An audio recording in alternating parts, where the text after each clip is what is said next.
देखिए फ्रेंड, आज विदेशी यात्रियों से मिलने वाले प्रमुख जानकारी को देखेंगे। देखिए, विदेशी यात्रियों से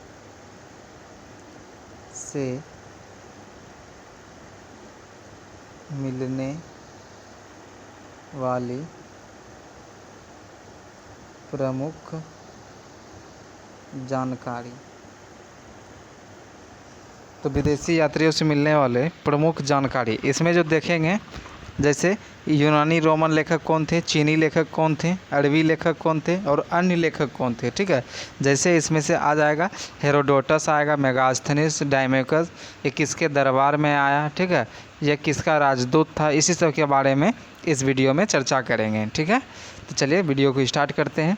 सबसे पहले देखिए, इसमें यूनानी लेखक के बारे में पढ़ेंगे। ठीक है, यूनानी लेखक के बारे में, उसके बाद पढ़ेंगे चीनी लेखक के बारे में, चीनी लेखक के बारे में, उसके बाद अरबी लेखक के बारे में। ठीक है, ये मुख्य रूप से 3 लेखक के बारे में पढ़ना है। ठीक है, इसी में से एग्ज़ाम में जो आता है इसी तीनों से सबसे ज़्यादा आता है। ठीक है, देखिए स्टार्ट करते हैं यूनानी रोमन लेखक से। ठीक है, पहला स्टार्ट करते हैं यूनानी रोमन लेखक से। ठीक है, यूनानी रोमन लेखक से। देखिए, राइटिंग पे नहीं जाइएगा। ठीक है, हम जो बोलेंगे उसको ध्यानपूर्वक सुनिएगा। ठीक है, बहुत ही इम्पोर्टेंट जो है कि सवाल बताने जा रहे हैं। ठीक है, देखिए इसमें टोटल जो पढ़ेंगे यूनानी रोमन लेखक से, देखिए होता है इसमें है टेसियस होता है, हेरोडोटस, सिकंदर, मेगास्थनीज, डायमेकस, डायनोसियस और टॉलमी और प्लिनी। ठीक है, तो इसमें मुख्य रूप से जो ज़्यादा जो क्वेश्चन जो बनता है वो कहाँ से बनता है, मेगास्थनीज से। ठीक है, ज़्यादा जो क्वेश्चन जो बनता है वो कहाँ से बनता है, मेगास्थनीज से। तो देखिए मेगास्थनीज से बहुत क्वेश्चन जो है कि बनता है, मेगास्थनीज। ठीक है, मेगास्थनीज के बारे में देखिए, मेगास्थनीज जो है ये किसका राजदूत था, मेगास्थनीज किसका राजदूत था, सेल्यूकस निकेटर का राजदूत था। पहला सवाल यही पूछ देगा। ठीक है, कि यह किसका राजदूत था। ठीक है, तो किसका था, सेल्यूकस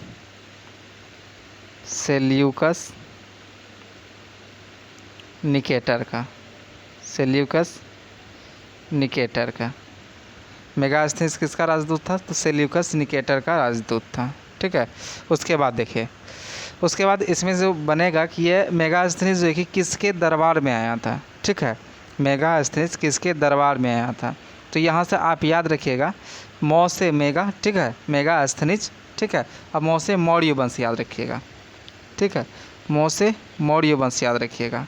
तो यहाँ से तो क्लियर हो गया कि मेगास्थनीज, मौ से मेगा याद रखिएगा, मौ से मेगा और मौ से मौर्य वंश याद रखिएगा। ठीक है, ये तो क्लियर हो गया कि मेगास्थनीज मौर्य वंश के दरबार में आया। ठीक है, अब उस समय दरबारी कौन था, मौर्य वंश का यानी शासक कौन था। ठीक है, तो याद रखिएगा चंद्रगुप्त मौर्य थे। कौन थे, चंद्रगुप्त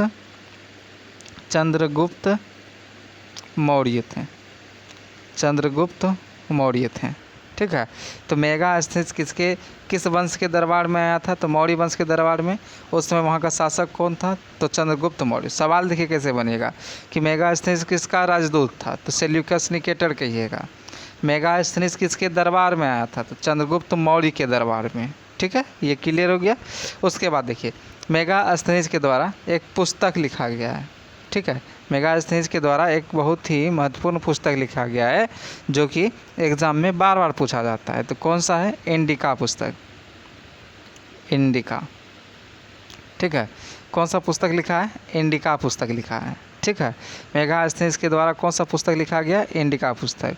ये जो पुस्तक है इसमें किसके बारे में जो है कि चर्चा किया गया है, तो मौर्य साम्राज्य के बारे में जो है कि चर्चा किया गया है। ठीक है, मौर्य साम्राज्य के बारे में, मौर्य साम्राज्य का वृत्तांत पता चलता है। ठीक है, जितना भी मौर्य काल में मतलब घटना घटित हुआ वो सारा चीज़ इंडिका पुस्तक में वर्णित है। ठीक है।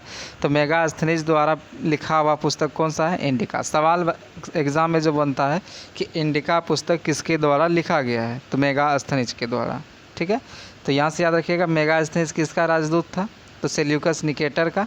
मेगास्थनीज किसके दरबार में आया था? तो चंद्रगुप्त मौर्य के दरबार में। और इसके द्वारा कौन सा पुस्तक लिखा गया? तो इंडिका पुस्तक लिखा गया।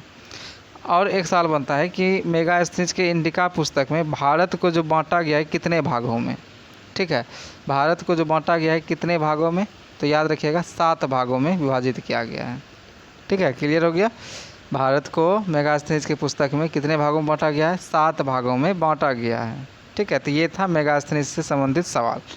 ठीक है, उसके बाद आगे बढ़ते हैं। देखिए, उसके बाद जो है डायमेकस, उसके बाद जो है डायमेकस, डायमेकस, डायमेकस। ठीक है, डायमेकस। उसके बाद मेगास्थनीज के बाद कौन आता है? डायमेकस आता है। ठीक है, डायमेकस। देखिए यहाँ से आप अगर समझना चाहते हैं, देखिए यहाँ से पहले लिख देते हैं। ठीक है, देखिए डायमेकस जो है कि ये किसका जो है कि राजदूत था? तो अंतियोकस का था। किसका था? अंतियोकस, अंतियोकस का राजदूत था। किसका राजदूत था? तो अंतियोकस का राजदूत था। अब यहाँ से आपको उच्चारण समझ में आता होगा कि डाई, डाई मतलब क्या होता है? मरना होता है। ठीक है, अब मरने के बाद क्या होता है? अंतिम संस्कार होता है। ठीक है, अंतिम, अंतियोकस। ठीक है, अंतियोकस।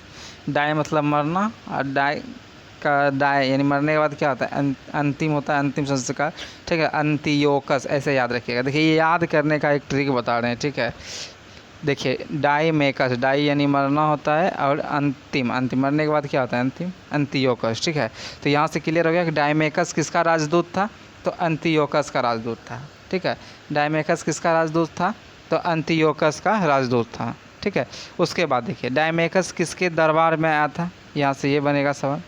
ठीक है, डायमेकस किसके दरबार में आया था? तो याद रखिएगा बिंदुसार, याद रखिएगा बिंदुसार के दरबार में। ठीक है, किसके दरबार में आया था? बिंदुसार के दरबार में। सवाल एक बहुत ही जो कि सस्पिशन के रूप में रहता है। देखिए क्या कि बिंदुसार और एक आता है कौन? बिंबिसार। ठीक है, बिंदुसार और एक बिंबिसार, बिंबिसार। ठीक है, दोनों में बहुत सस्पिशन होता है। सवाल ऐसे पूछता है कि बिंदुसार किस वंश से संबंधित है? तो आपका आंसर होगा मौर्य वंश से। ठीक है, उसके बाद बिंबिसार जो है ये किस धर्म से संबंधित, किस वंश से संबंधित है? तो ये बिंबिसार जो है ये हर्यक वंश के संस्थापक थे। ठीक है, बिंबिसार जो थे ये हर्यक वंश का संस्थापक थे। तो यहाँ से याद रखिएगा बिंबिसार अगर कहे तो हर्यक वंश का चले जाएगा। ठीक है, बिंदुसार कहे तो मौर्य वंश। तो यहाँ से जो आपका आंसर जो होगा कि डायमेकस जो कि किसका राजदूत था? अंतियोकस का। और डायमेकस किसके दरबार में आया था? तो बिंदुसार के दरबार में, जो कि मौर्य वंश के थे। ठीक है, यहाँ से याद रखिएगा। उसके बाद अगला जो है डायोनिसियस है। ठीक है, कौन है? Dionysius, Dionysius. ठीक है, अगला जो यूनानी लेखक जो आता है कौन आता है? डायोनिसियस। ये जो है कि किसका राजदूत था? तो टोलमी का था। किसका था? टोलमी का। टोलमी किसका राजदूत था? तो टोलमी का राजदूत था। टोलमी फिलाडेल्फस पूरा नाम होता है। ठीक है, टोलमी का राजदूत था डायोनिसियस। ये किसके दरबार में आया था? तो ये भी मौर्य वंश के ही दरबार में आए थे। उस समय वहाँ का जो दरबारी था कौन था? अशोक थे। ठीक है, कौन थे? अशोक थे, अशोक, याद रखिएगा।